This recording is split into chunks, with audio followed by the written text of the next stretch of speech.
Why do some strategies and tools not work for people with ADHD?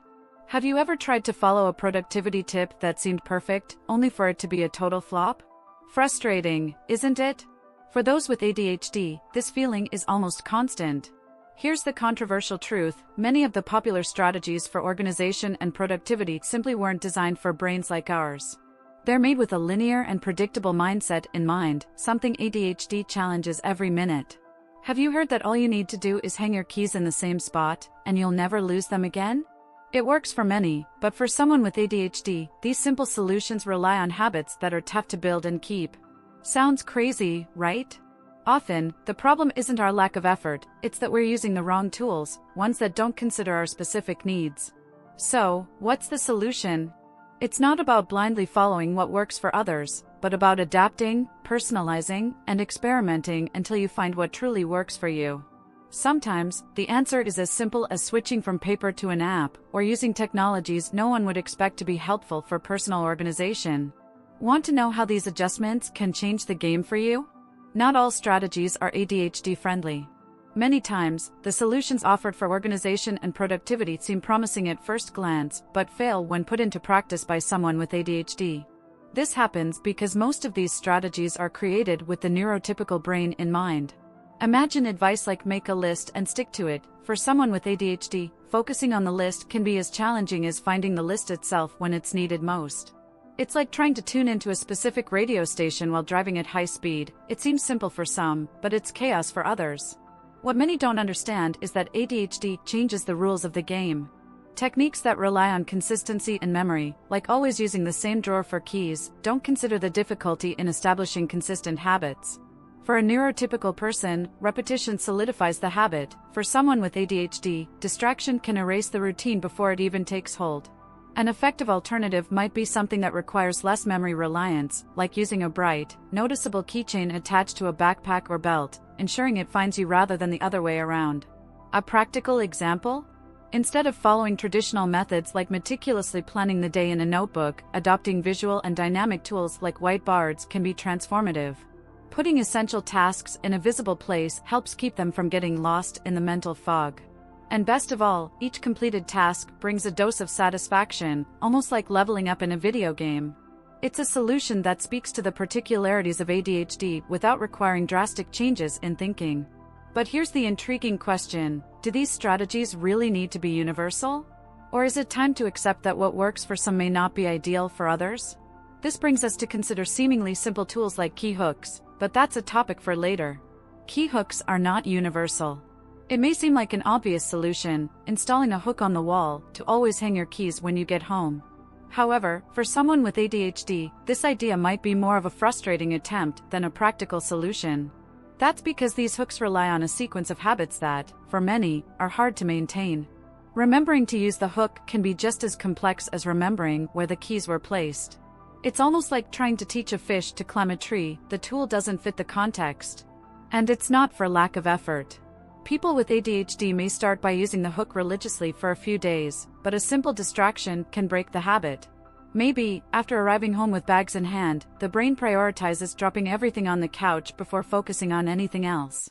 The result? The keys end up at the bottom of a bag, in a coat pocket, or, worse, in the fridge with the groceries. It's a classic example of how linear solutions don't always align with non-linear minds. A more functional approach would be to find methods that adapt to the natural flow of daily life. How about using a Bluetooth tracker? These small devices can be attached to keys and connected to a phone app. Forgot where they are? Just press a button and listen for the beep. No extra effort is needed to remember a new habit, just an adaptation to what already exists. And the best part, the app also serves as a visual reminder. This discussion makes us rethink not only hooks, but the idea that simple tools are always useful. After all, could the easiest solution for some be the biggest challenge for others? This opens the door to thinking about more elaborate systems, and why they aren't always the ideal answer. Complex systems can overwhelm.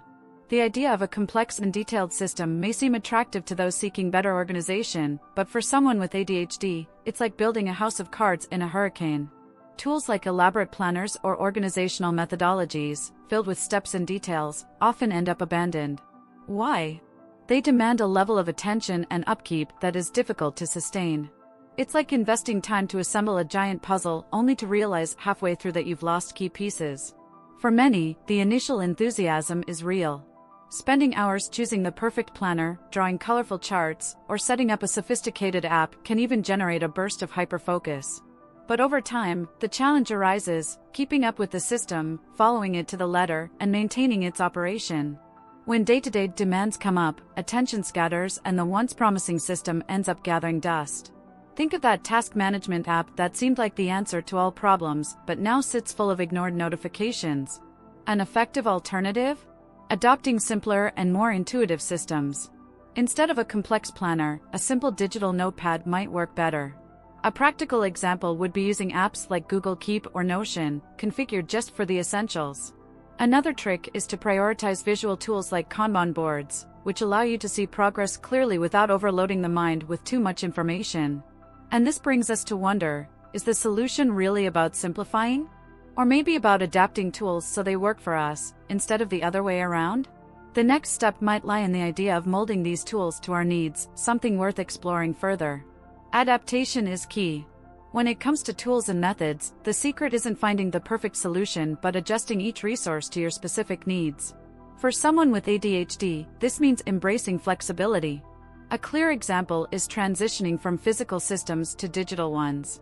While a paper planner may be charming, its usefulness is lost if it gets forgotten in a drawer. Digital tools, on the other hand, can adapt to the dynamic rhythm of someone dealing with constant distractions. Take organizational apps, for example.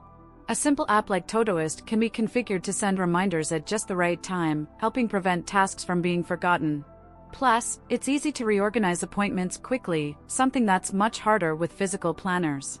This type of personalization turns a common tool into a true day-to-day partner. Another key point is that not every adaptation needs to be digital.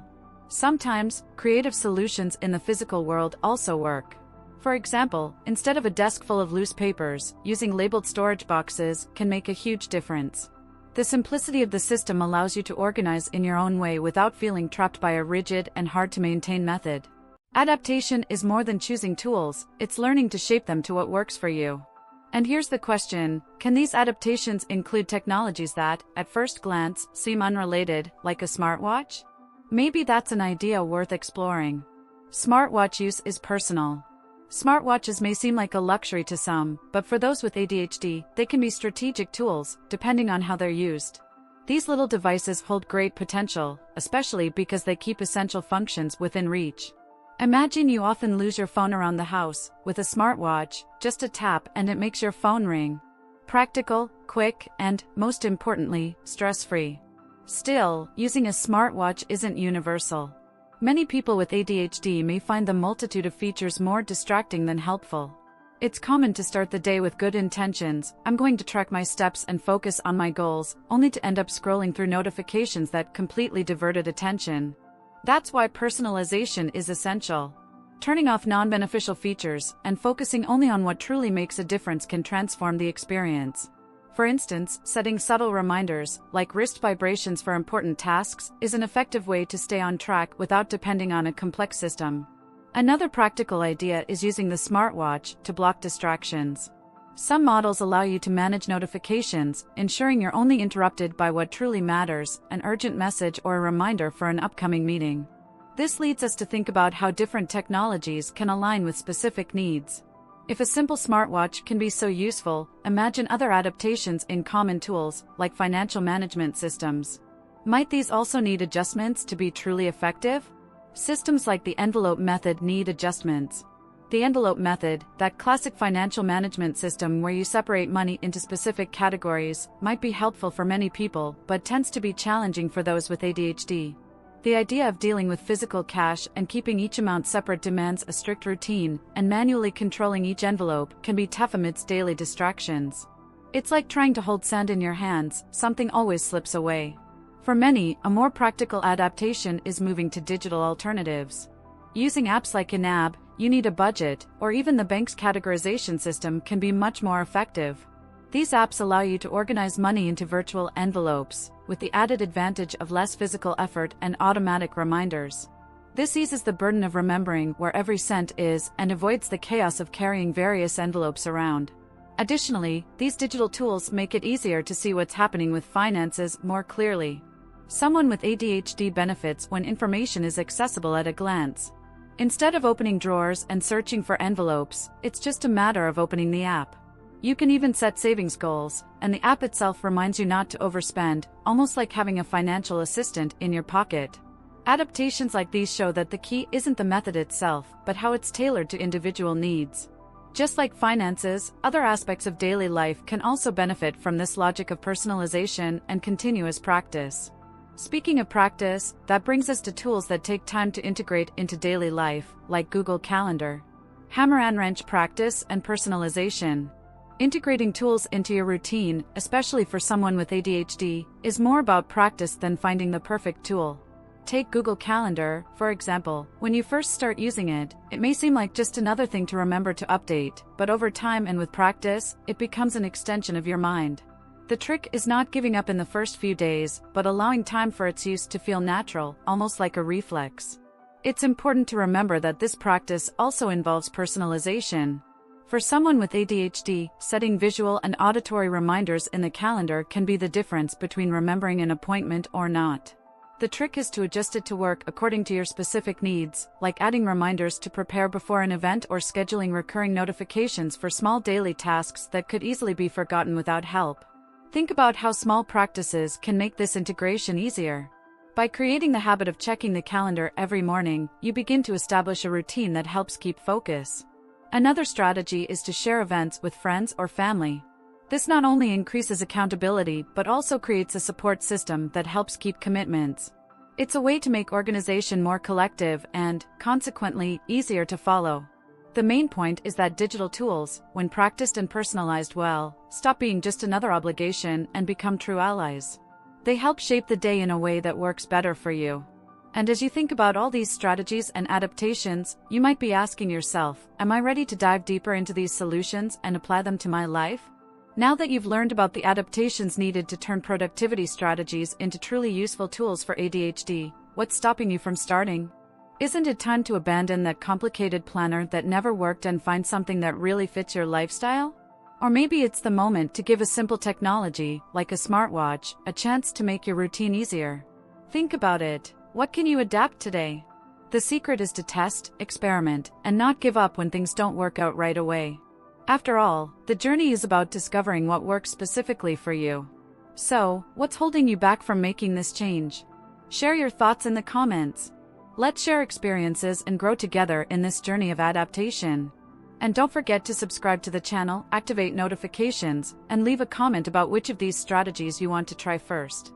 That way, you won't miss any new tips and will keep evolving at your own pace.